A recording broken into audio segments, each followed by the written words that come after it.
Evening டைமில் குட்டீஸ் கேட்டோன்னே குயிக்காக பண்ணி கொடுக்குற மாதிரி ஒரு ஸ்வீட் ரெசிபி பார்க்கலாம். இது ரொம்ப ஈஸியாக பண்ணிடலாம். அது மட்டும் இல்லை, இதுக்கு ஆயில், மைதா மாவு, கடலை மாவுன்னு எதுவுமே தேவையில்லை. இது எப்படி பண்ணுறதுன்னு பார்க்கலாமா?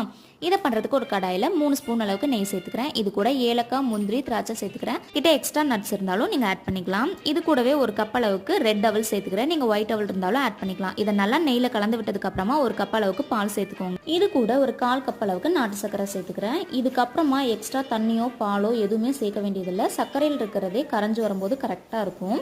இப்போ இதை ஒரு 2 மினிட்ஸ்க்கு லோ ஃப்ளேமில் வச்சு வேக வச்சிடலாம்.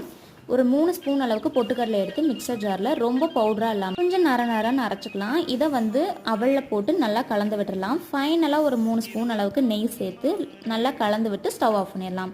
இதை குட்டி குட்டி பால்ஸாக பிடிச்சி லட்டு மாதிரி கொடுத்தாலும் கிட்ஸ்க்கு ரொம்ப பிடிக்கும். உங்களுக்கு எந்த ஷேப்பில் பிடிக்குமோ அந்த ஷேப்பில் வச்சுக்கலாம். ஈவினிங் டைமில் இந்த மாதிரி குழந்தைங்களுக்கு செஞ்சு கொடுத்தா ரொம்பவே விரும்பி சாப்பிடுவாங்க. அது மட்டும் இல்லாமல் ரொம்ப ஹெல்த்தியும் கூட. ட்ரை பண்ணி பாருங்கள்.